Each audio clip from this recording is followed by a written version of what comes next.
Welcome back to the Burn, everybody. I am Ryan Van Dever, and we are presented to you by, that's right, Hot Zone Sports. The information that you need to know, built with you in mind, for the people, by the people, and with the people.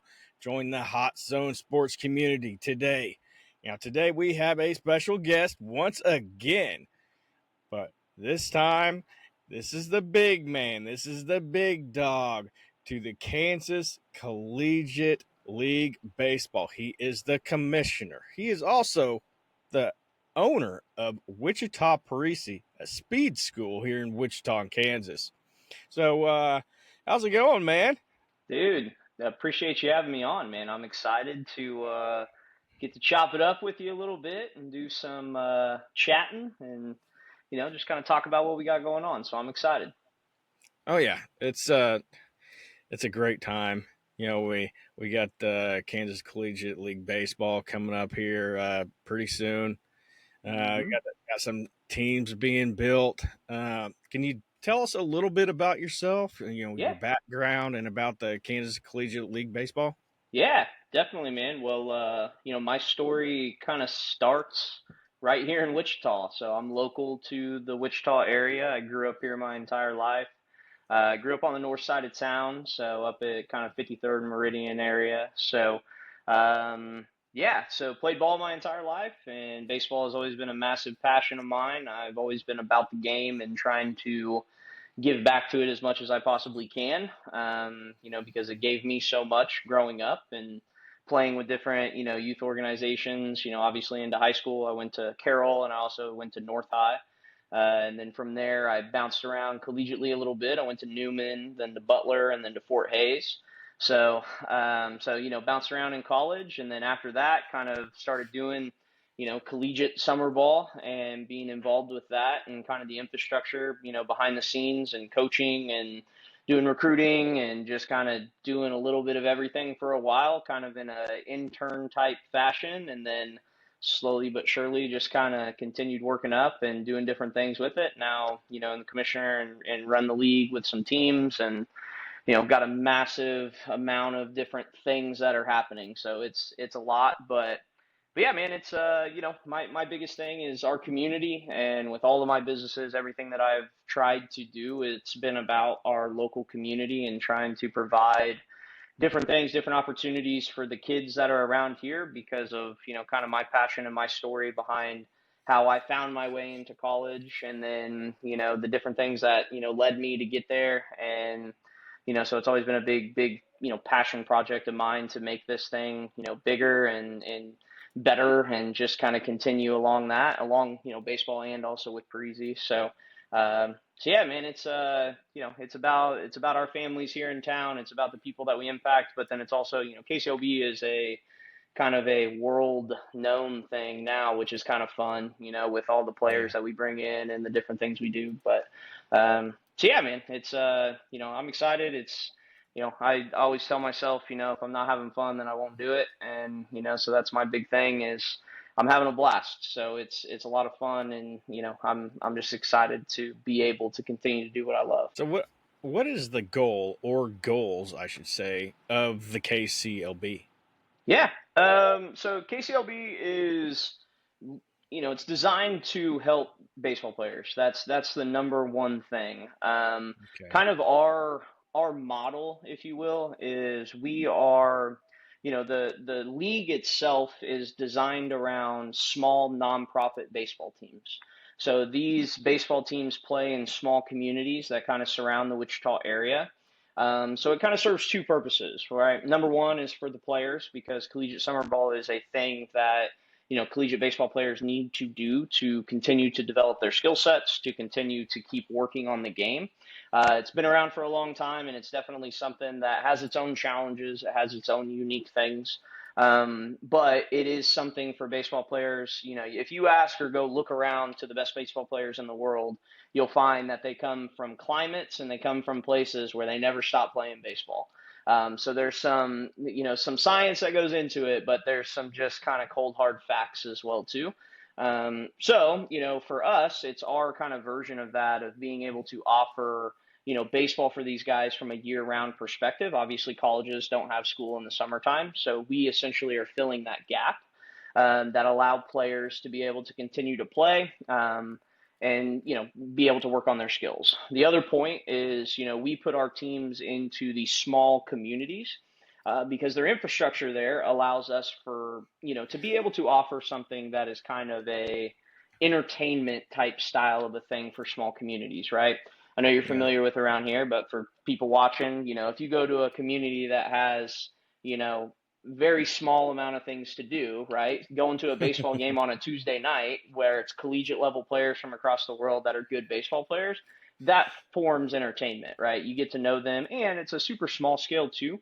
So, our guys get to interact with those communities, right? We have moms, dads, little kids that come out, and when they see those guys, they think, wow, these dudes are professionals. Like they are the top of the top, right? They're the top crop. We need to go and get around them. And so it provides a really cool experience. And, as far as a goal, I mean, I think that we just want to continue to offer and continue to help players succeed and kind of just keep them going along in their journey. That's our number one thing. But we run these things so they survive and they stand the test of time, and they continue to keep going because I have little kids. I have small children that hopefully one day will take an interest in this Yeah. and be a part of that, way down the road. So that's kind of the big goals. Yeah, you're definitely a little bit like me in terms of you're a dreamer. So Yeah, this probably isn't just, if I can speak frankly, I can see something like this becoming like an affiliation where there's 30 plus teams, maybe even more than that, and it's more broad spectrum, and then you have the postseason tournament to go along with that, and you yeah, already got the All Star game going. yeah. Um, so do you guys have a home run derby or anything like that? Yeah, yeah. So our All-Star event is something that we've consistently year to year just, tried to get better at, right? And offer different things. But, the challenge with some of that stuff is doing things, that the players are interested in, right? Because if you're going to try and offer an event, not only do you have to have the participation from fanship and have people that want to come out and watch it, but you also have to have stuff that the players want to do. So Right. it's an ever changing thing at the end of the day, right? Every year is a little bit different, but what we have found that's been very interesting and a lot of fun is we do an all-star game where players obviously have to get nominated to be a part of that all-star event. It's a select amount of players that are inside of the league, which is a good accolade. It's something for these guys to be able to put on the resume because Right. ultimately, that's part of what these guys are here for. They're here to get their name out there. They're here to get recruited. They're here to get more eyes on them. So an all-star, nominee, an all-star player, that looks good on the resume as far as baseball is concerned. But then, we've added in that home run derby effect, which is essentially just fan entertainment right before you get into the game. Where these guys come out, and we've done it a bunch of different ways, right? We've done, where we just hit with wood bats because we're a wood bat league. I don't know if you're familiar with some of the old bats, but there's some old, really, really hot bats that we've brought out a few times and let these guys hit with those. And let me tell you, those balls are flying off the bat. So we've done some fun stuff there. It's just bragging rights, right? Like these organizations, in our off-season meetings and stuff like that, they're talking about their guy that hit the farthest home run. They're talking about their guy that won the home run derby, and we have a lot of cool partners that get involved with that stuff and do different things. But again, it boils down to the same overall goal of how can we do things that are going to allow these baseball players to shine, right? How are we going to offer them different things that will put them on a pedestal to show them and showcase their skills. And, they obviously got to do it. I'm not the one playing anymore or doing it, but Yeah. we try to do that by design, right? Like we try to put those things out there to make it a lot of fun for them. Yeah, so that's one of the great things about having a league is you can add different types of entertainment. So speaking on that type of entertainment and keeping these kids coming back from year to year, what kind of other entertainment do you have to go Yeah. along with all these baseball players that come into town? Yeah, definitely. Well, like I said, we play in small cities, right? So we have a lot of people that come out to the games. I would say that we draw, on a bad night in our smallest place is probably a couple hundred people. And then, to our bigger games and some of the locations that have had teams for a long time, we're probably, double that, right? Closer to 400 or 500 people. We have certain games, right? Like 4th of July, the All-Star events, our family weekend, stuff like that, where we're in the thousands. So, it's definitely something that's growing over time, but we're also in, small communities. But what do we do to keep them there? We get the kids involved, right? So we have them come out onto the field. We'll do our dizzy bat races. We'll do our dance offs. We do the bowling pins, sweep the bases, right? Stuff like that to where it's just, in inning games.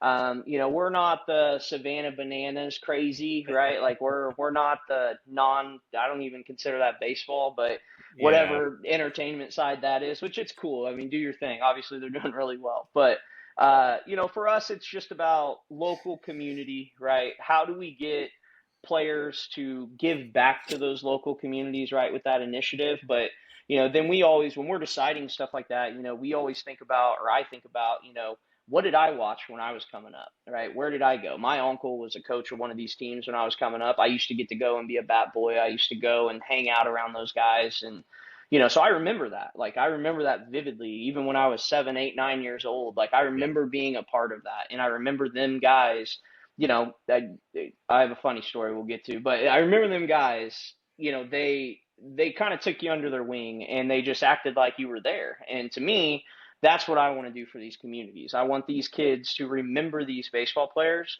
and I want our guys to remember those kids, and I want Yeah. them to give back. We kind of have a rule across the league that if any youth athlete, any youth kid stops and asks anybody for an autograph, they are required to stop and give it to them. I don't care what you're doing, right? Like if there's a kid out there that, wants to talk to you, wants to, whatever it is, like we require our guys to have those conversations because we're not bigger than the game. These guys are not bigger than anything at this point in time. So they have to have some humility about them. We want them to, try to give back as much as possible. So that entertainment piece goes a long way, but I also think that it's just about, the character of the league. It's about what we're doing to try and, make that connection happen. And I think that's what we're becoming known for, and I think that's why our communities support us the way that they do, is because there's a lot of, we're genuine in that. And it's a slow build. It's not something that happens overnight. We're not trying to do any type of, flash flood stuff. It's just we're trying to do it the right way, and we're trying to give back to the places that support us. Yeah, it's just, one of those things. Rome was not built in a There day, you go. Yeah. and this league was not built in a day. And it's kind of like a slow burn metaphor Mm-hmm. notwithstanding. But yeah, it's just one of those things. So how do you feel where the KCLB is currently compared to, like, say, 5 years ago? Oh man. Well, I mean, I've been doing this for almost 10 years now, right? So I'll give you the 10-year picture and then I guess the 5-year picture because it's a monumental time too. But, 10 years ago, I took this over from, a mentor of mine, a guy that brought me under his wing and allowed me to be involved and kind of be a fly on the wall with conversations and, just be involved. And I am forever grateful for that because he allowed me to have an opportunity to learn. And I tried to do as much of that as possible. But the time came very quickly after that for him where he decided that he was kind of stepping away and it was going to be my time to run the show. And it was wild. I mean, it was a dumpster fire, is what he would tell you if he was on here. He said, and he'll openly admit that he handed me that. And but at the end of the day, my goal, it just was passion driven and I knew that I could do it. I always believed in myself. I always wanted to bet on myself. I always wanted to, do the things necessary to make something like this happen because it wasn't necessarily for me. It was for the other players that were like me and it was for those guys. So that's what drove me in the beginning. And then we started kind of, speeding along and doing different things. We added some teams. We started to grow the league. We started to build our infrastructure, which I think is really something that separates us apart from the business side. is, our business model that we follow and what we operate, and we have systems to everything that we do. And it's not just a backyard baseball team, if you will, right? Like, we Yeah. follow a franchising model. Like, there's a lot of study and science that goes into that to hope that we can continue things.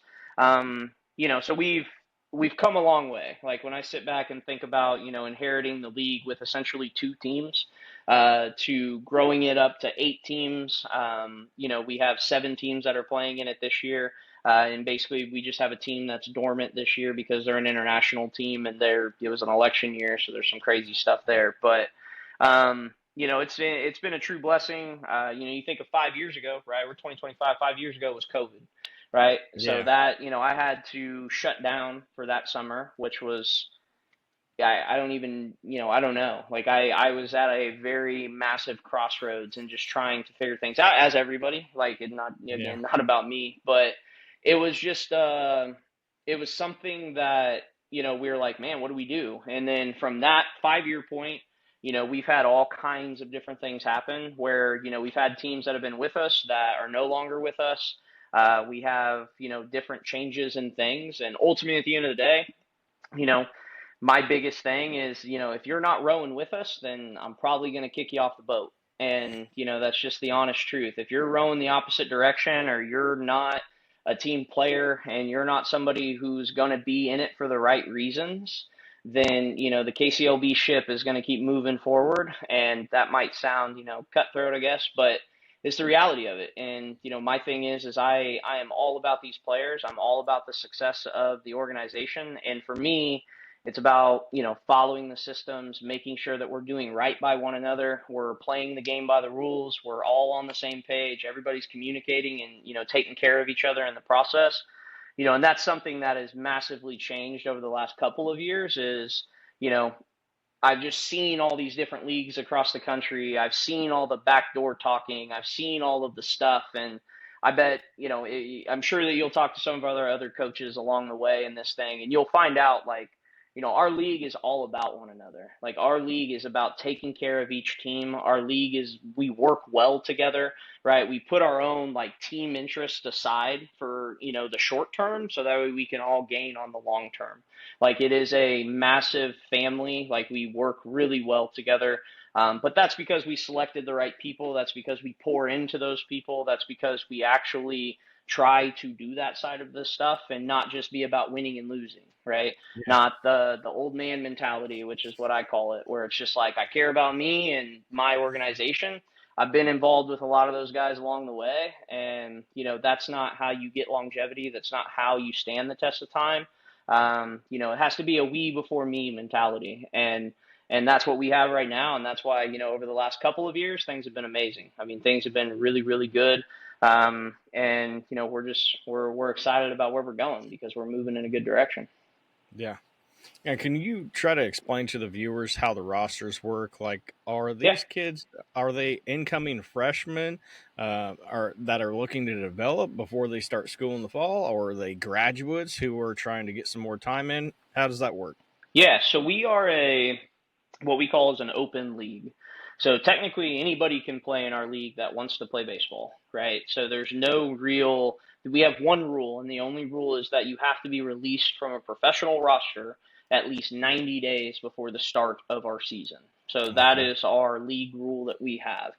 I would say that we're about 99% collegiate baseball players, and then we have that 1% in there that might be a graduated senior that's still trying to get his shot. Maybe a little more than 1%, but you get the picture. So as far as the rosters and, like, kind of putting those together, we have an absolute hosh posh. I mean, it is everything that you could possibly think of. Our goals with the guys is, we want to find the athletes that are just trying to compete. That's our number one thing, is we want to find good guys. Because with us, we run a host family program, so which I'm sure we'll talk about. But with the Yeah. host family side of things, the better quote unquote baseball player, if you will, may not always be the better guy. And so for our organization, our goal, like I said earlier, isn't always about winning and losing. Don't get me wrong. Every single one of these teams in this league wants to win, right? Like they will do just about, whatever to win, but we have a line, right? And our thing Yeah. is, short-term success does not outweigh long-term. And, so if we feel like a guy, he might be really good on the field, but he's just not a good person, that's a guy that the entire league would pass on. And, that's just a common interest between all of us. And so, yeah, so I mean, you have your incoming freshmen, you're going to have, current freshmen all the way to seniors and graduated seniors. I mean, it's a big mix. We have our sprinkle of players at every single level, right? So we have Division I guys, we have Division II guys, we have Division III guys, NAIA guys, JUCO guys. I mean, literally across the entire board. And recently, I would say over the last like 2.5, maybe 3 years, probably 3 years now, but we've really expanded to an international market, and we have a lot of international players with us. I mean, we have a literal team that is an entire international team that comes here to play in Wow. Kansas for the summers, which is awesome. The coolest part about that team, their team name is the Farmers. So it's hilarious. It's just like a cool pun, but but those are great guys. Like, and they're from the Dominican, in Venezuela, Puerto Rico, places like that. Like, they bring high level baseball here. And, those guys are all across, everything that we do. Their sister kind of team company, they're called the Bravos, Edgar and Yodelvi. I'm sure they'll see this, but those guys are awesome. I enjoy working with them and doing different things with them because they're trying to grow, from an international perspective, and that helps, everybody. But yeah, so we get a massive amount of different guys. I mean, we really do, and again, we're looking for the quality person.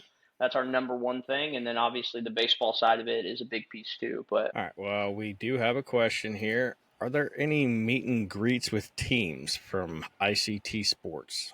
okay, yeah. So we do. So this is also a process, right? So this is something that we've kind of developed over the years. Every team now, we do some off-season type meetings. So with our host family communities and different things, we schedule stuff. Really, we kind of start at the beginning of each year. We don't do too much in the fall because that's kind of like our true off-season minus recruiting. We do a ton of recruiting in the fall, but so once we get into January, get through the new year, we'll have what we call meet and greets, host family meet and greets where we're actively recruiting host families as well too, because that's a big need for the league. But Yeah. we're also, just, out there, we're trying to put our faces into these communities, trying to see if there's community initiatives that we can be involved with.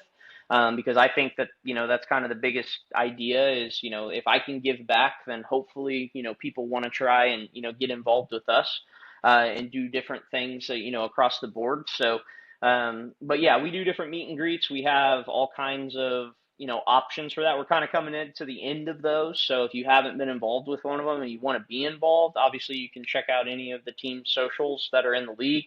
We'll have our last ones basically before guys are reporting because players will start to report on May 28th. So that's, we have basically one more for each team, and then those are done for the off season, and then it's time to play ball, baby. So, like I said, right around the corner. Yeah. So how many teams are in the KCLB this year? Yeah, so we have 7 playing this year. We typically have 8.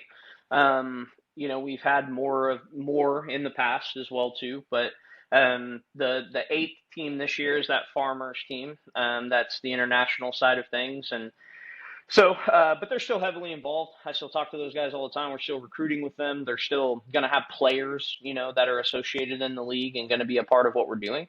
So that side of it will be cool. But as far as them playing this summer, they couldn't guarantee that their visa stuff was going to be available by the time that we were going to start playing, and that's kind of a big risk to recruit a bunch of guys and then say, oh wait, our entire coaching staff can't get here, and now we got a team with no coaches and no places to stay, and so we made that decision super early on that it just wasn't the right thing for the guys to do. So let's find other ways to get them involved and then go forward. But yeah, so we'll have 7 that are playing this year. We'll have some outside teams that we play against as well too, right? So we play different teams and from other states and stuff that want to come in and travel and play against us, which I think is pretty cool. I think that says a lot about the league that we have teams from other places that they call us to say, hey, we want to come down and play in front of your guys' crowds and in your communities and, what you guys are doing. And, so I think that's a lot of fun and it helps us build good relationships and, treat those guys right and have a good time while they're here. Yeah. So, how long is the season for these players? Like, how many games does each team play? Yeah. So, May 28th and 29th is our report dates. So between those two times are when they will start showing up, and then our final drop dead date is August 3rd, because that's championship game for Summer Bowl Showdown. So that's kind of our very last date that they could possibly be here. So it's a quick season, man. It's 2 months. So it's a lot of baseball in a very short amount of time. We play, anywhere between 40 and 45 games, depending on how many of those are postseason games that teams are winning.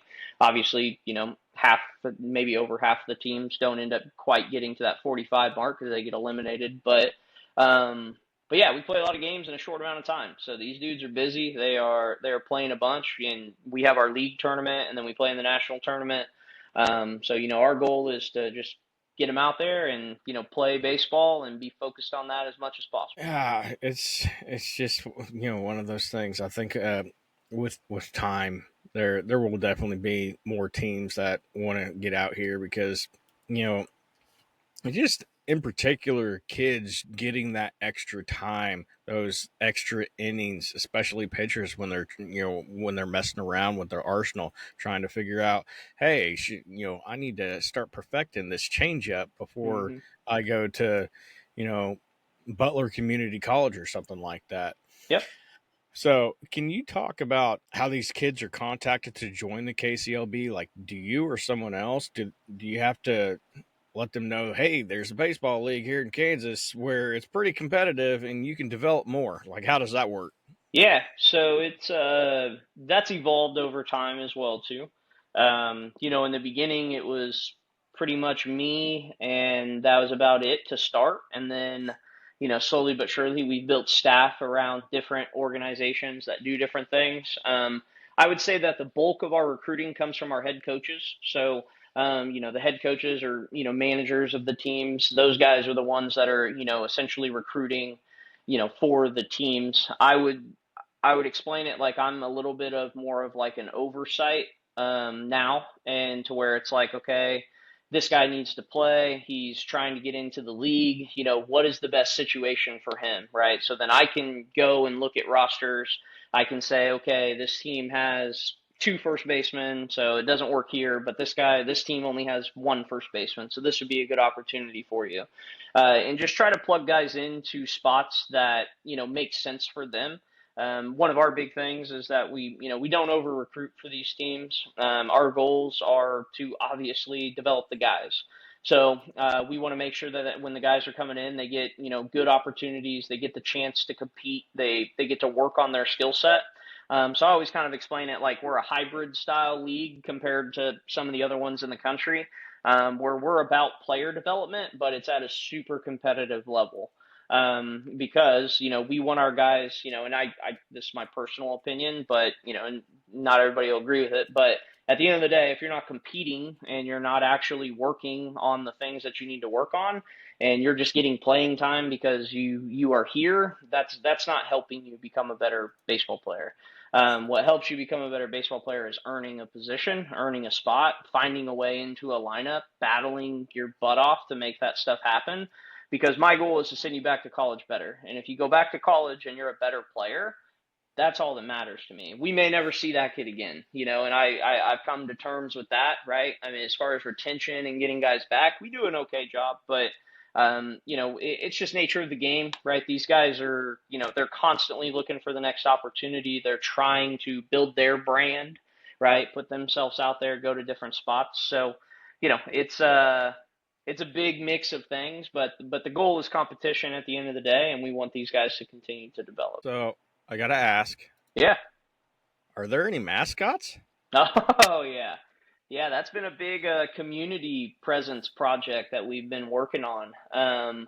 So in our, like I said, we have small communities, right? So, and dude, who doesn't love to go race a mascot around the bases, or do Yeah. some dance offs with some mascots in the stands and stuff like that? I mean, it just it helps legitimize our teams, but I will be completely transparent. Those stinking things are expensive.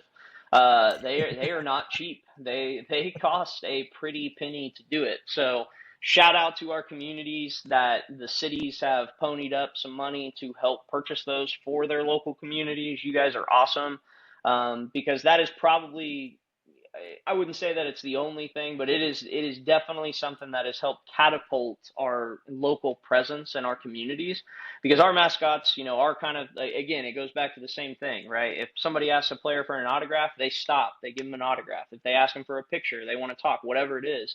So for us, our mascots are available year round for our communities, right? So for example, if El Dorado calls me tomorrow, Mayor of El Dorado calls me up. He's a huge supporter of the team. He helps us a ton. He's awesome.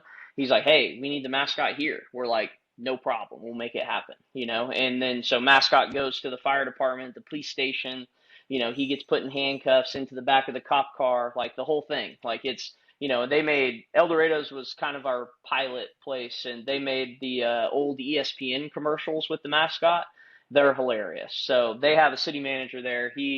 He's a quirky guy, but he is funny. Like he's got very dry sense of humor. He is a funny guy, but he did the whole coming out of the bathroom with the newspaper and asking the mascot for the sports section. So it was pretty good. Like so, but it helps from a community presence. We get those mascots out there, and we're just trying to get back. So it's a lot of fun. The kids remember them, obviously. Like that's probably the first thing they want to see when they come back. But it's a lot of fun having them out there. So SGA for MVP says, "Who is your favorite team?" To be honest, man, I don't have one. Uh, I care about our people. That would be my answer. I care about our organizational people.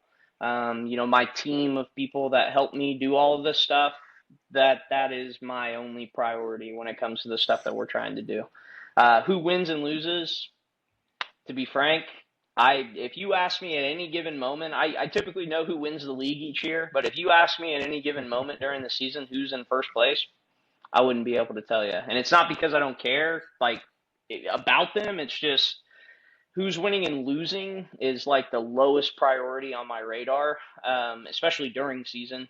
During season, my goal is, are all of our players having a good experience? And if they're not, what can we do to make it better? Are our host families being heard, right? Do they have questions? Do they need to know what's going on? Like, how can we do that? Are our support staff, which we have an amazing support staff, people that help and do different things at each location. Do they need my help? Where can I go? You could ask my wife. My wife essentially and me, we see each other every once in a while in the summer, because I am in so many different locations doing different things. But, you know, winning and losing to me is not the priority. It's not even on my radar. The team's success is determined by those things, and our community and the people that support us, and continuing to grow it. If those relationships are growing, then I feel like then we're ultimately winning, right? Like we're undefeated in that sense. And that's where I pour my passion into. Everybody that always asks me, related questions there, I hope they all win, because if they're all winning, then it's a good experience for everyone. I would say if I had to give you the best case scenario answer, every team would find a way to be 500, because then everyone's still in it and they're all competitive, because that's something that you'll see if you start to look around the country and look at different leagues. You can look right here in Kansas. You'll see the other leagues, and you're going to see they're not competitive. They have two teams, maybe three teams that are at the top every single year. It's the same thing every single year. It's the 2 to 3 teams that are always at the top side, and then you got 4, 5, 6, 7 teams on the bottom side, and they're just getting destroyed every summer. But it's because they don't embody what being a league is really about. And so that's where those issues kind of come from. Is they aren't there to lift each other up. They're cannibalizing each other at the end of the day. And it, I've seen it everywhere. Like it's crazy how many collegiate leagues have started and stopped and started and failed, and just it's all over the place. I mean, we're the longest standing league in Kansas, and I think that there's a reason behind that. There's been other leagues in Kansas that have been around and started, and were around longer than us, but they, eventually failed. And I think there's some telling evidence behind why that happened. But our goal is to not let that happen. And I've learned a lot by, from the people that helped me, right? The mentors and things like that I had Right. around. And I think that, we're on the right track with what it is that we're trying to do. I think so. You're definitely on the right track. So, are there any like mini camps or anything like that? Tons of them. Yeah, that's one of our, passion project things. I think every team, for the most part, will do at minimum one of them, but most of them do two. We try to schedule with all of the different rec commissions, some different, even like youth teams as well too. I proposed this random kind of idea, which some of the teams have kind of adopted, and we've tried to, get some infrastructure behind it. But we call it practice with the players. So we have our youth camps that we do. We do two different styles of those. I guess answer the question first. Two different styles of those. We do them with the recs that are at our locations. So it's free. We don't charge anything for those. It's another opportunity for our guys to give back to the community. And those things are awesome. They do really good. But then our second camps that we offer, we partner with the YMCA here in town. And so at the YMCA, we send usually about three guys to go at a time. They run different youth camps, and we send a few of our guys to each of those for the month of June. They probably have one every night, but they're in different locations. So we send Yeah. different guys to go to those. So those are good, but then we launched this idea of practice with the players, and that's where it's kind of twofold too, where we offer this to youth teams, right? Any youth team that wants to do it, all you got to do is hit us up. And you can come out and, be a part of one of our games, like a pregame with us, bring the youth team out. Players get into the game for free. They get to come and hang out with the baseball team while we're warming up, while we're taking BP, while we're doing all that stuff, hang out with the college baseball player and just have a cool experience. And then we also do like give back nights where it's like, if that organization wants to come out and basically kind of run through that same process, we'll donate a proceed of our game night stuff back to them, which we don't make a lot of money at the games. It's not like we charge $2 for a gate, right? Because we're Right. community friendly. I Yeah. mean, it's crazy nowadays. You go to a high school game, you pay.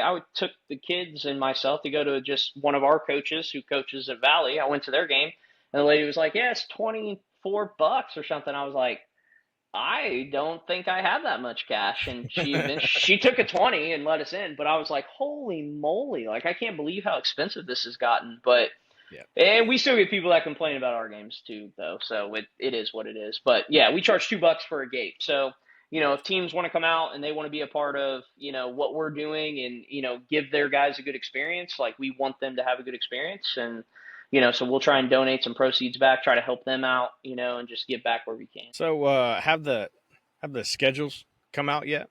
They came out today, actually. Yeah. Yeah. So shout out. We Dave got that stuff locked in and locked out there. So that side of stuff is out. So it's it's a process. So there's just a lot of different pieces to that. You got to make sure all the details are right and all that stuff gets out there. But I think all of them got out on Facebook as well too. That's kind of our main source of putting things out there. So those are on there. You can KCLB online has the schedules. All that stuff's on that side of things. So it's a process, but yeah, they're ready to roll. All right. Awesome.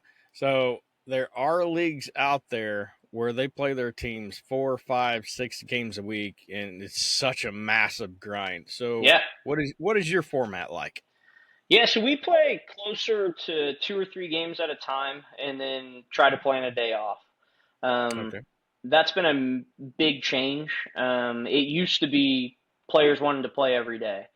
Hmm. Though that the masses have changed on that topic for the most part. And what you will find is if you kind of deep dive into those leagues that still do that, their rosters are 50 to 60 guys deep. Like they carry closer to three teams on an active roster because of the burnout that they get from guys and how many guys they have to replace, and it's just a constant thing. That's not something that they're advertising out there. They're just recruiting guys for their teams.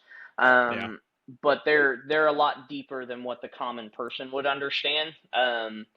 And it's just, it's not that these guys shouldn't be working towards that. I would say that my old school mentality would agree with it, right? And honestly, if you took me back 15 years and gave me the opportunity to play baseball every day, I would do it. I would do it in a heartbeat. But I was also the kind of guy that, like, you would have to scrape me off that field to get me to come off of the game. Like, I don't care if my arms hurt or legs hurt or whatever's hurt, like, you're not getting me out of the game, right? So that mentality is somewhat changed. I think there's a lot of new science, there's a lot of new things that have come out in that sense, but the players, their response to that is like, we want to have a little bit more fun and a little bit less of the grind. And so we've just adapted with that. We try to find that happy medium where it's kind of like, hey, we're going to still try to get close to that 40 game mark, with our postseason stuff, and allow guys to develop and be able to play. And then it goes back into recruiting, right? Like, let's try and find the right guys for our style of league. Which is, sometimes kind of, finding that needle in the haystack, if you will. But that's why we work so hard at it, and we start early and try to do it as much as we can. Yeah, I mean, it's some of those leagues out there are a bit crazy, and you know, I commend you on giving them days off, even though they do want to play, because burnout is a thing. Yep. Burnout is a thing, whether you're podcasting, whether you're just working, a regular job at Walmart, or anything else. It is a real thing. Yep. But I commend you for what you have done with the KCLB. But for the viewers watching, I hope they are truly understanding that this product is not a 2-month business. It is a year-long business. Going a little further, it's not like something that can be done just a couple of months out of the year. Otherwise, the product on the field, the players, staff, sponsors, everyone involved would all suffer. Yeah, tremendously. Have any of your guys that have been in your league, have they signed minor league or major league contracts? Yeah. Well, I'm glad that you prepped me for that, because kind of in the same notion. I mean, with the guys that continue to kind of go on and play, like, we do so much work, from a year to year perspective. The reality is we don't get a lot of those guys back. So it's they're moving along, but we've had a lot, right? So I actually contacted all of our staffs, and I was like, hey, give me some big names, like, give me some guys that that we have that have kind of continued to do some stuff.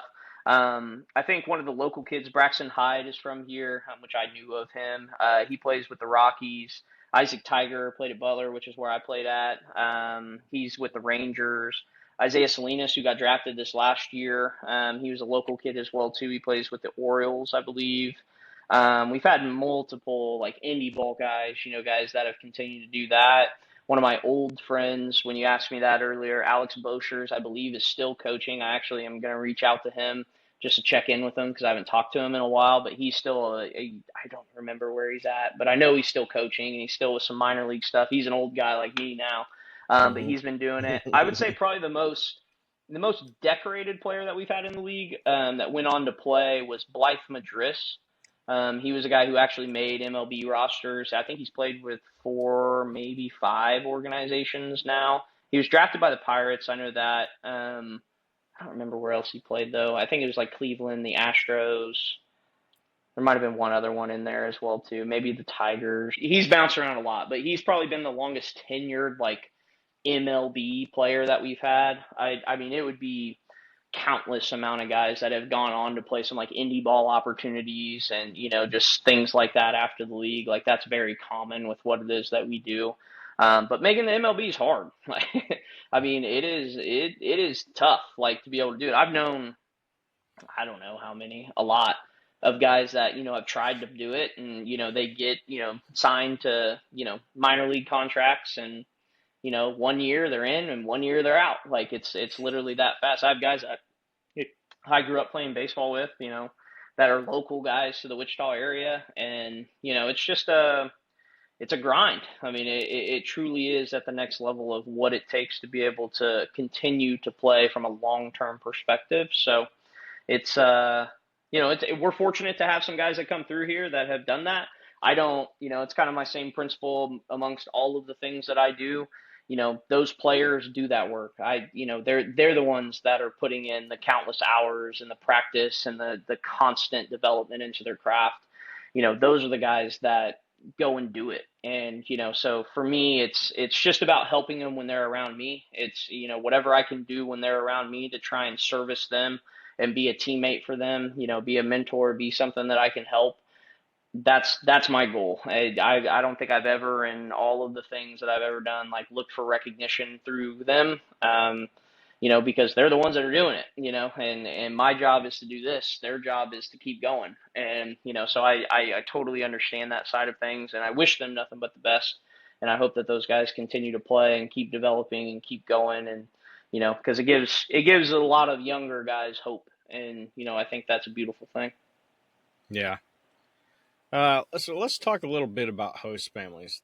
They Okay. have an opportunity to host these players and form lasting, long relationship with these players. So if you're watching at home or you're driving and watching, be careful. And Yes. you've been on the fence and about being a host family for these players, go ahead and jump on board, because creating lasting memories with, say you got kids in the house, a young boy, 8 years old, that's perfect. Create these lasting memories. This is what can be great about this. Without these host families, organizations across America like the KCLB would have a heck of a time operating. And do you have all the host families set for this year's KCLB? Yeah, we're close, man. We're really close. I bet we're short just one or two in a lot of places. Our biggest need, to my knowledge, right now is in El Dorado. That's where we need the most help. But yeah, I mean, you hit it right on the head. As far as host families are concerned, I mean, I, every family situation is different, but, they are the backbone. They are the lifeblood of what it is to operate this league. Like they mean everything to the players. They mean everything to us. And without them, the league is not possible. So point blank, end of discussion. The host families are what make all of this work. So I cannot say and, express my gratitude enough for our host families that we have involved with us.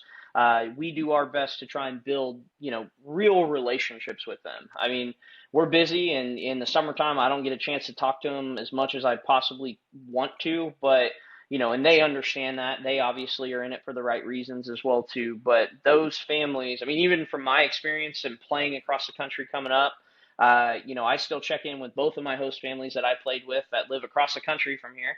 On their birthdays, on holidays, like I shoot them messages and just say thank you. I'm just forever grateful for the fact that they allowed me to continue to play the game that I loved. And the other piece on that I would say is, no matter what level some of these players make it to, they will never forget those families. And, they're your kids, the small kids that you have around you, right? Your family's kids, those types of things. Those kids, most of them don't ever know what level the players make it to anyway.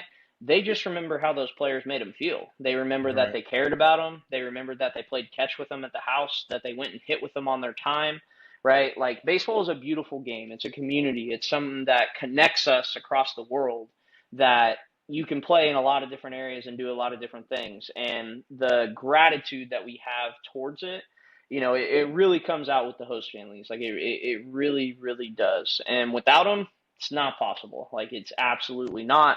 These kids are broke college kids. So, if they were having to pay to stay somewhere, it just wouldn't happen. Like we just wouldn't be able to function. And, the only option of doing that is by charging some random ridiculous amount of money to make stuff like that happen. And or you just get a ton of sponsor dollars, which if getting sponsor dollars to do things was that easy, we'd have a much bigger team budget. I promise you. Like I wish that we just had hundreds of thousands of dollars to do fun stuff with, but the reality is that's just not how it is. And maybe 50 years ago, money was a little different back then. So, but for us, host families mean everything. I can, again, not appreciate you guys enough. And if you are on the fence, just reach out. I mean, I'll explain to you our process, how we do things, kind of how we go through everything.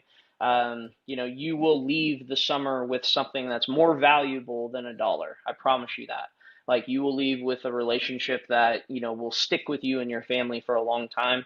I can't tell you countless stories where I've heard from host families where they're like, oh, yeah, we're going to so and so's wedding. He's having a baby and we're going to visit them, and they're coming to our family reunion and they're not part of our family. Like stuff like that. Like, and it's just, I don't know. Relationships mean everything to me. I think it's important. And, I think that there's a lot of value there that goes beyond a dollar. So, Yeah. Any successful league is not predicated as wins being the most important thing, just like you have emphasized. But speaking to you prior, you've emphasized that wins are great, but they aren't the most important thing. To me, winning is the actual development, the preparation, the actual experience. It's part of being part of the community, which is big for you. But for some of these leagues, you don't see that type of success. Getting these families to bring out some kids and then these kids get inspired by watching this game and then they want to go play college baseball. To me, something like that is a win. I don't see a coach wanting to come out and singularly wanting to win a game. I mean, yeah, championship game, trophy, pretty blingage. That's what it looks pretty good, Bush. I, I don't see just a coach wanting to do that, though. yeah. I mean, they want to win, but it's not like they got a trip to Paris on the line or Hmm. Disneyland or anything like that. Not Paris, Texas, by the way. Yeah. are there are there any scouts that come out to any of these games? I've heard in general that summer baseball is the perfect time for scouts to come out and evaluate players like these. Am I wrong? No, no, yeah, it's a hotbed, man. It really is. Like they want to. There's a lot to unpack in that on why, but they want to see guys in moments where, they get to see players in their true self, right? Like, so they get to evaluate player talent from a level expectancy that is going to translate to the next level. Obviously, wood bats are a massive, massive piece in that. Hitting with wood compared to aluminum is a whole different animal. Yeah. And just, it's a pitcher's ball game in the summertime. So it's the closest thing that you get to looking into minor league level ball before they're minor league level players, right? So that's where the traction starts. But it's also, the bigger picture stuff that, this is a lot of times the first time some of these players are away from home, right? This Hmm. is the first time that they're not surrounded by their camp of people that always are telling them, you're the best guy, you're the best Right. this, you do this all the time, blah, blah, blah, blah, right? Like it's, these guys are learning, which I tell in just about every talk when I'm talking to new organizations, these guys are learning how to become better young men during summer baseball because they're in unfamiliar situations. They're staying with strangers that they don't know. They're Yeah. around an entire team that they've never played baseball with, and they get to play baseball with them for 2 months. And so they got to figure out all these interpersonal relationships and how they're going to get along with one another, number one. But then, number two, how do we win baseball games together? Because there's a level of trust that it takes in a baseball team that's uncanny. You can't even like explain it sometimes. The level of faith that it takes into the next guy to be able to get the job done. And, they got to do that in that short amount of time. So it's just it's a beautiful thing to be able to go and watch one of our, Eric is his name. He's like our one of our league recruiters. He's been with multiple different, MLB, associated things and done different things there at that level. And, he helps try to, kind of, put all the pieces together. He's got multiple associated scout buddies that they do all kinds of things with inside of our league, right?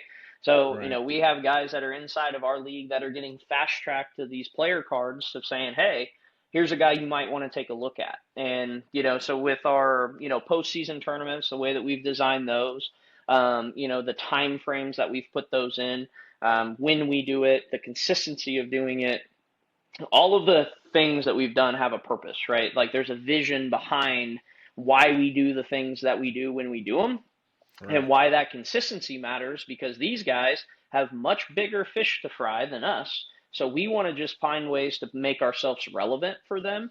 So that way we can get the most out of, the time that we have with the guys to help them as much as possible.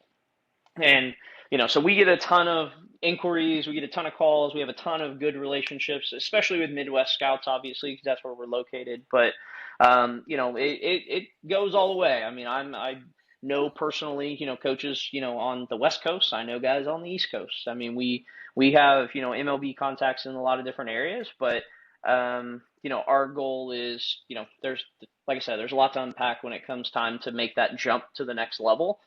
I would say that most athletes don't quite understand what that jump is, and that's kind of a, rude awakening for them. But the reality is if they want to be, at that level, then you got to get up to speed to what it is. So, Yeah, but there is one controversy when it yeah, comes to not just the KCLB, but all the summer leagues that are out there.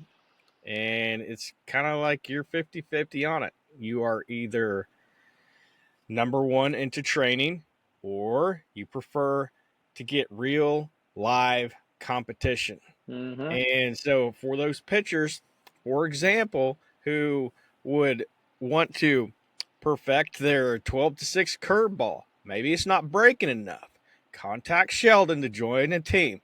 That way you can develop some more. That's your shameless plug of the day. You can there pay you me go. later.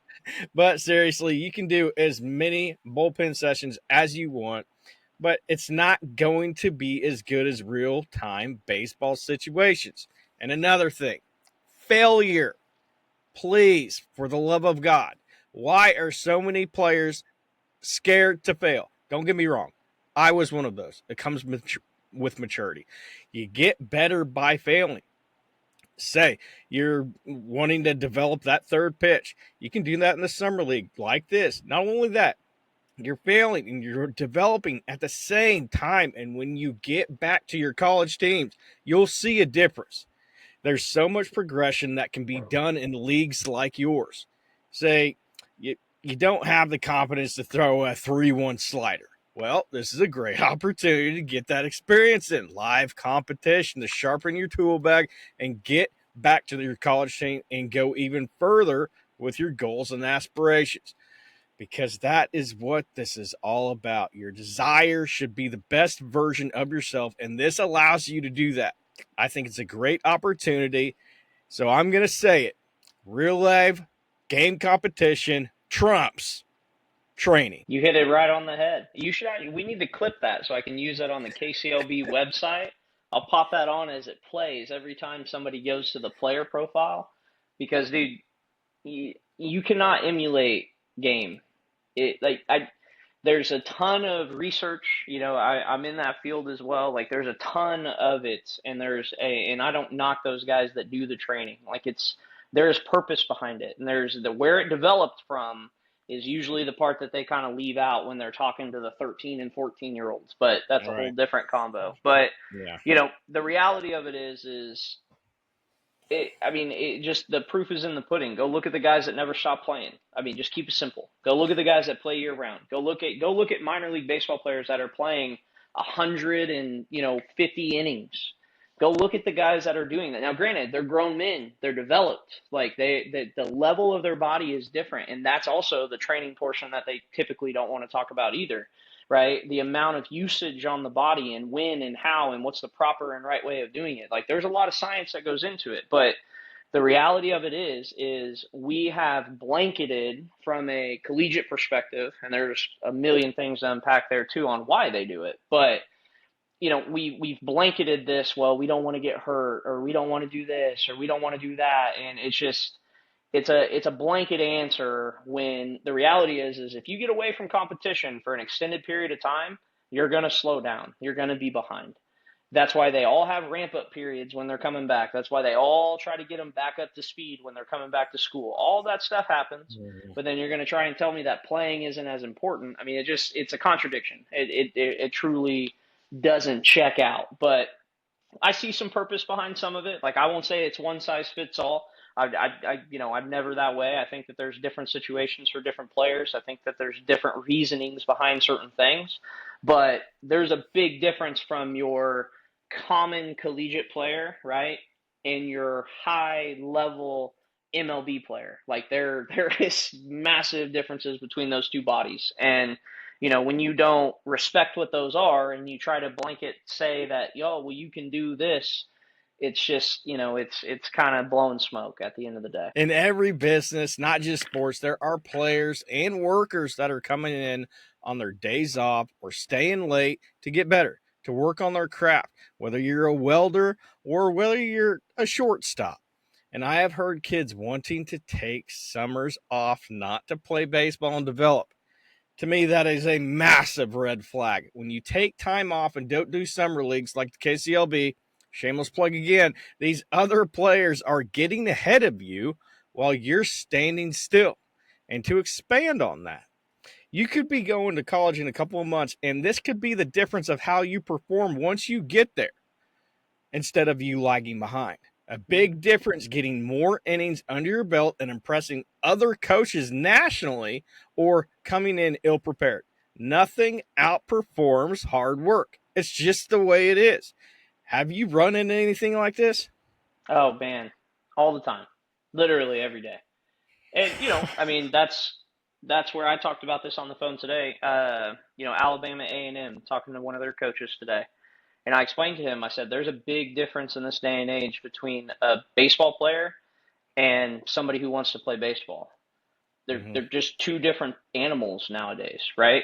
To my example that I said earlier, like you couldn't scrape me off the field. I would bleed and die to play. Like I do not care. I would do whatever it is to play. Now, I'm not saying that's right. I'm not saying that's the only way, right? Because to what I said earlier, there's different situations for different things. Not every shoe fits the same, if you will. There's certain players out there that I understand why there needs to be certain aspects of active rest and active recovery and building into programming that makes sense for those athletes. I get that. I do that. I understand that. But again, I think going into this blanketed approach where it's like, oh, well, we're just going to take a bunch of time off. Where is the purpose behind that? Like, where's the science? Like, explain to me what the active result is that we are trying to get out of that. Because I don't know about you, and, in one day and age, there might have been a time where it was like, oh, hey, I'm going to let these college kids take the summer off and they're going to work out every day, train every day, eat correctly, sleep correctly, put things into their body that are safe for them every day. Like, I mean, it's just good luck, dude. Like, if you tell these college kids in this day and age that they get 2 months off and they're going to do nothing and you don't force the issue or you don't try to put them into the right spots, they're playing Xbox and they're going out every night and they're just BSing all the time. They're chasing women. Like it's a different animal. I'm not saying everybody, because there's a lot of guys out there that I know of that follow protocols, right? Like they tap into the system because they are ultra focused on results. But those are few and far between. Like if we're talking a general masses, that is not why I mean, these coaches in this day and age are doing all kinds of different things, but these players that are getting told that, there's absolutely no real reasoning. Like, and if they have it, I will openly have those conversations with them. Explain to me how this is going to make Johnny better. Explain it. Like, and if you can tell me and give me a real reason and you can explain the situation, I am all ears because I'm a sponge, man. I want to learn. Like, you tell me and I will do everything I can to listen. But we have lost sight of promoting and maybe not enforcing, but trying to push into the direction of always trying to do what's best for the players.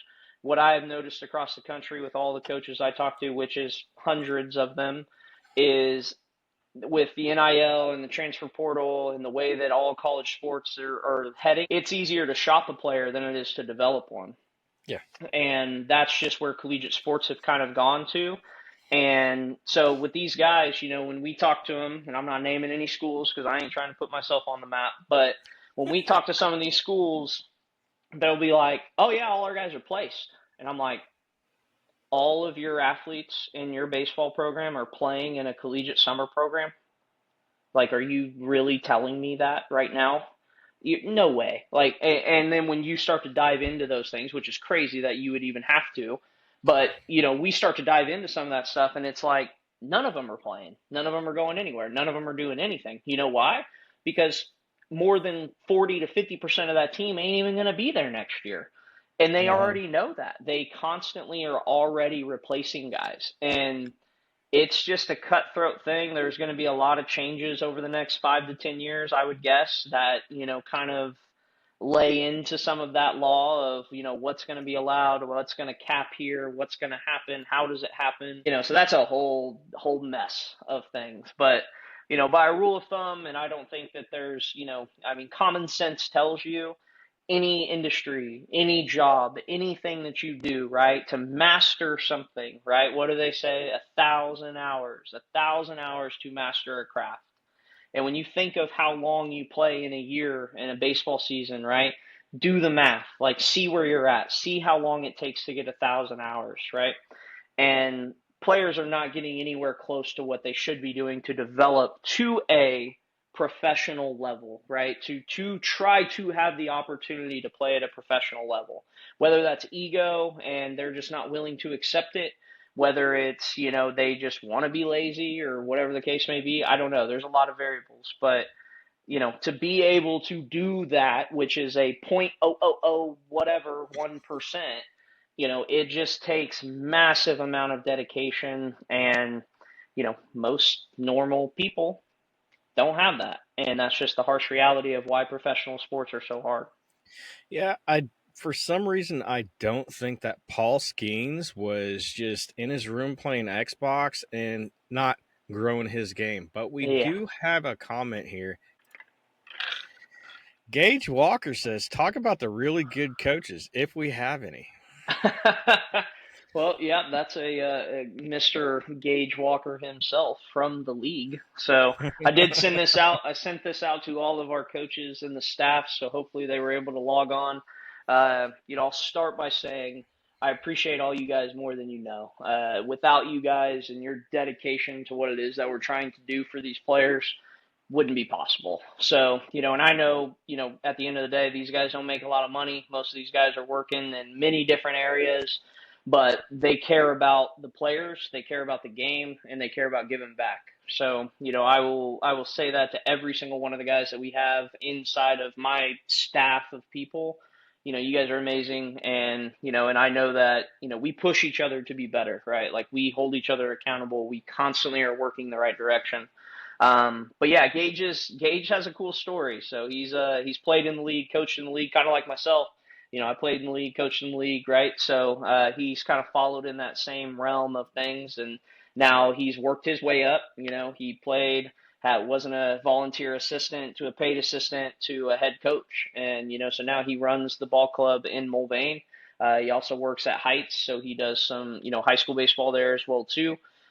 He works for us here at Parisi, so he's coaching here too. I mean, he's just giving back where he can. So it's fun to watch those guys develop and be around our culture with the teams and what we have going. And they were super. They were a first year team last year for us. So we took over an organization from another league that failed, and we took them over and kind of brought them back to life, and we're doing really good things there. The Mulvane community is amazing. We appreciate you guys. The city of Mulvane's been amazing. They got a mascot on the way, so that's ordered and heading that way. So yeah, no, he's doing great work, and he's going to be competitive this summer. That's for sure. It's awesome to hear. I'm just letting you know. Those Mulvane Patriot hats, they're pretty Yeah, nice. yeah, they're good looking. Yeah. So let's transition a little bit to your business, which Hmm. is the Wichita Parisi Speed School. So tell a little bit to the viewers about your background and how it relates to Wichita Parisi. Yeah, well, I the umbrella of things that I am involved with it's a big umbrella, um, but it's all sports related, right? So Parisi was just kind of an opportunity that kind of fell in my lap, I would say, that started about the same time that I got involved with baseball. When I finished up playing, my goal was to coach and be involved in sports. And, now, one of my business partners, he kind of had the idea of bringing Parisi to Wichita. And like anybody that probably hears it for the first time, I was like, I have no idea what that is, but sign me up, man. I'm in. Like, let's learn and let's figure out what we're going to do with it. And, Right. fast forward, 10 years, and, I just won an award with them, a decade thing, it's just crazy to think that it's been that long. But, it's been awesome. My passion behind Parisi comes from the fact that, I was an undersized guy when I was in high school, and Bill Parisi's story is very similar to mine. He was an undersized guy, and, it's been, he fought his way into college, kind of just like I did. I had to transfer to get some looks to be able to go to college initially. I went and, just worked my tail off my freshman year.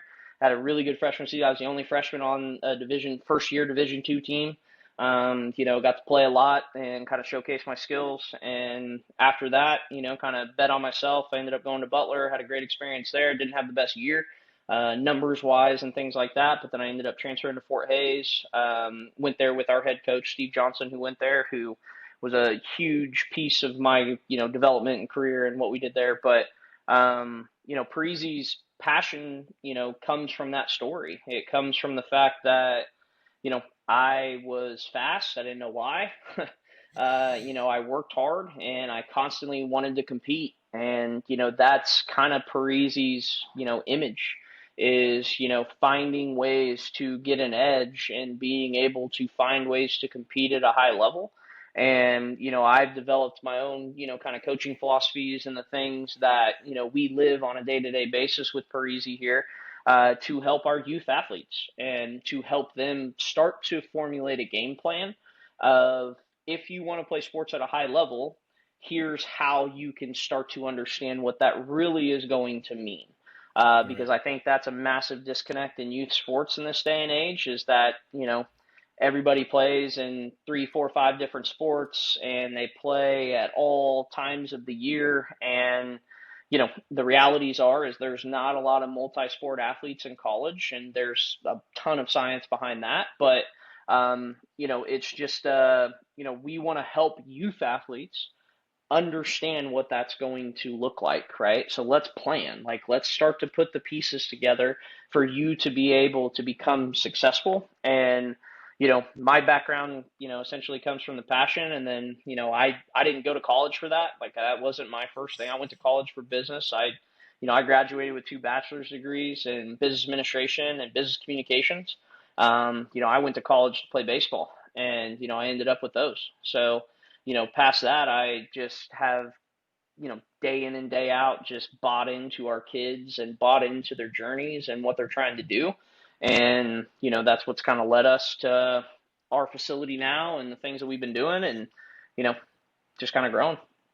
So there have been, on your social media pages, you post a lot of videos Yeah. about the kids that you're training, and it ranges from young kids to Mm-hmm. like 10 years old or whatever, to going all the way up to high school. So Yep.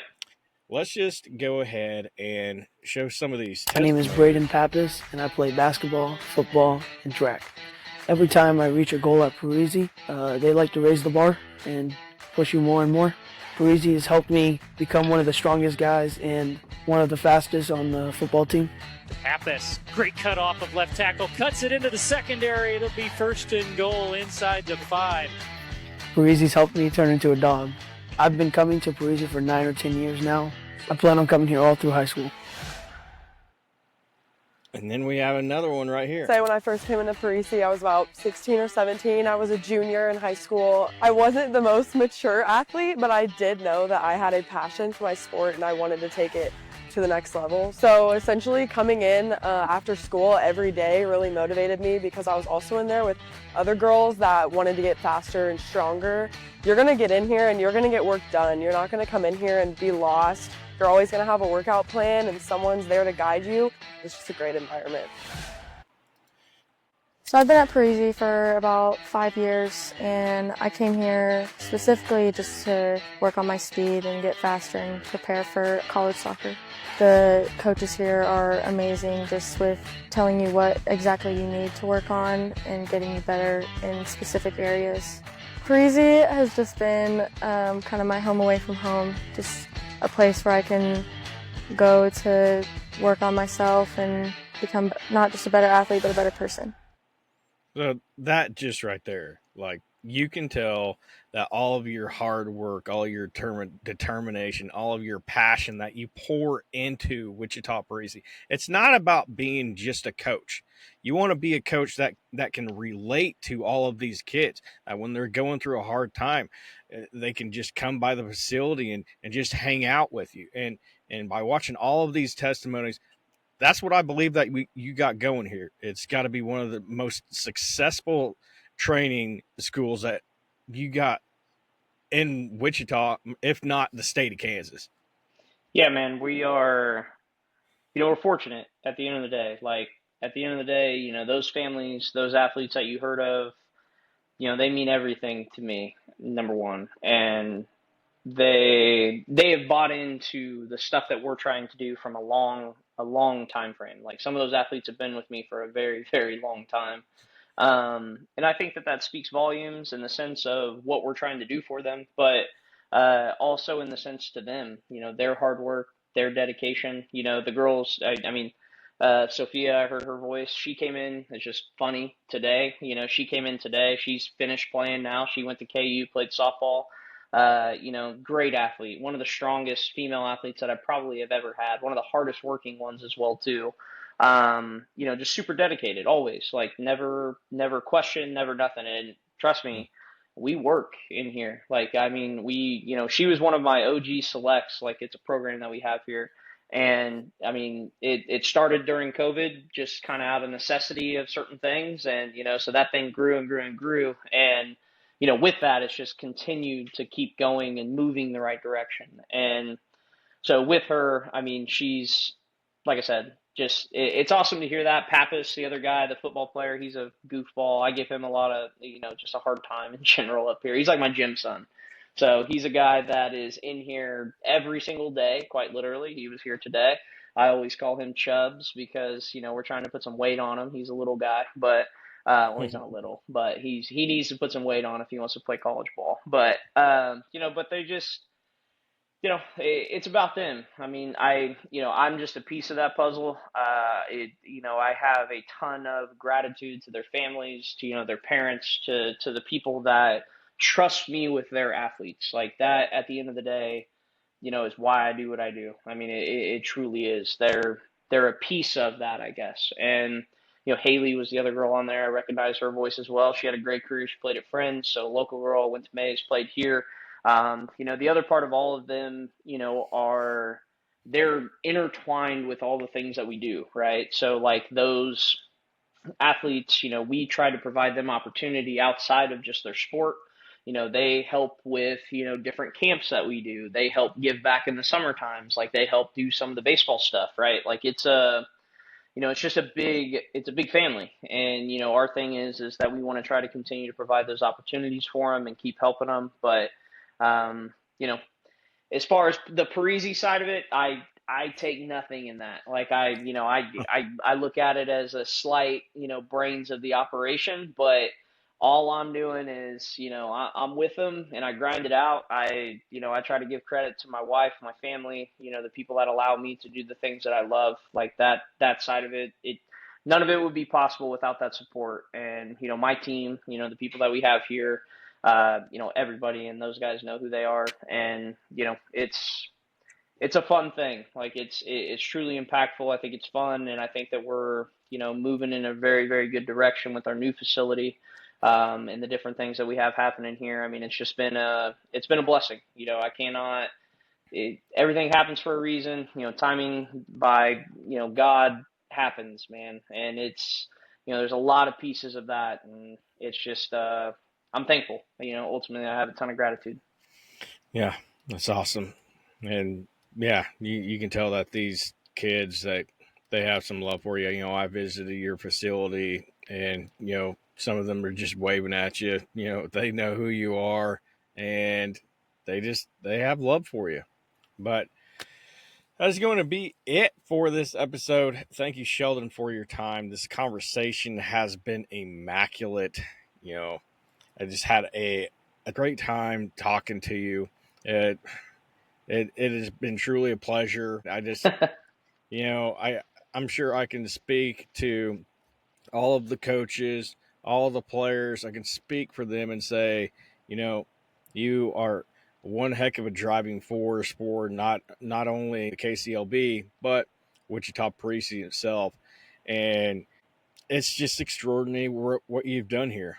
And I've seen plenty of opportunities for people to be able to jump on, and whether you want to sponsor or whether what you want to be a vendor or be some way be a part of this experience, just go ahead and jump on, because this is an experience that is just going to just send goosebumps down your spine. It's going to be an amazing thing to see. The KCLB is going to be an amazing time. So go ahead and bring your kids out, bring your families out, because you never know when you're going to have your son or your daughter be inspired by a baseball player.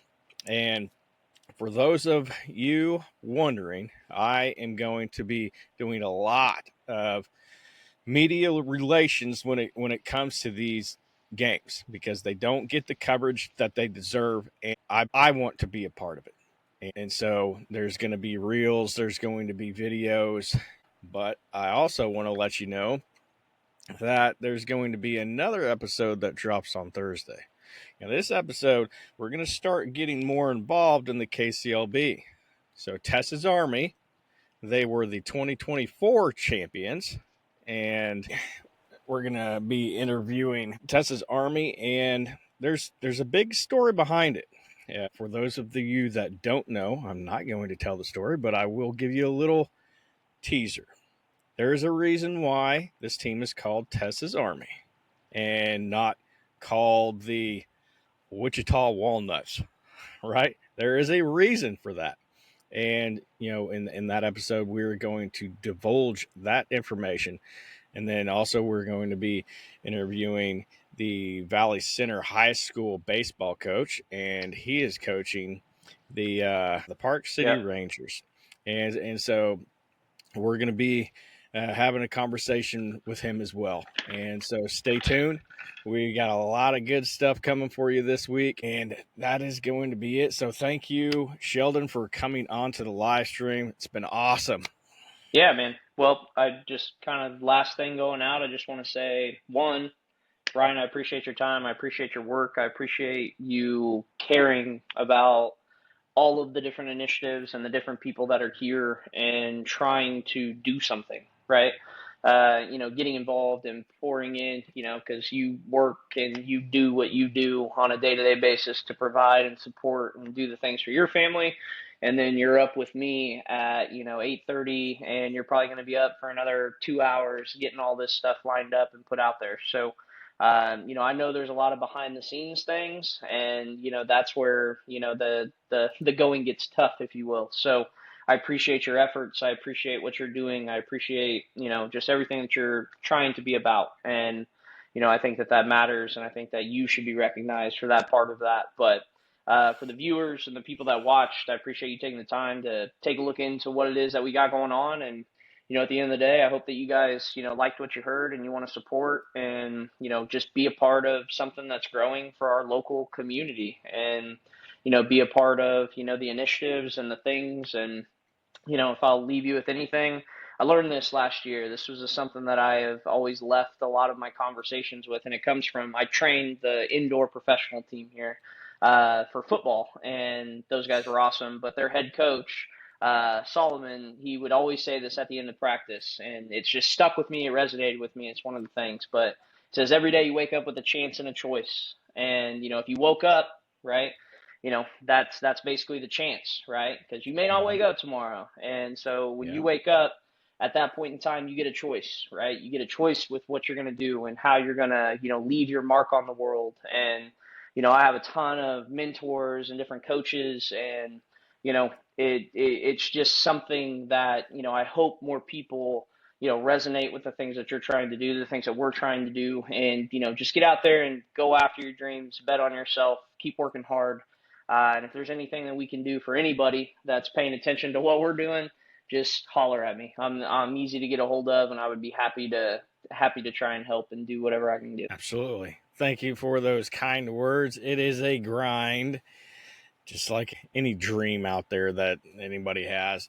But stay tuned, because this week is going to be jam-packed, and that is going to be it for Hot Zone Sports, The Burn. Peace out.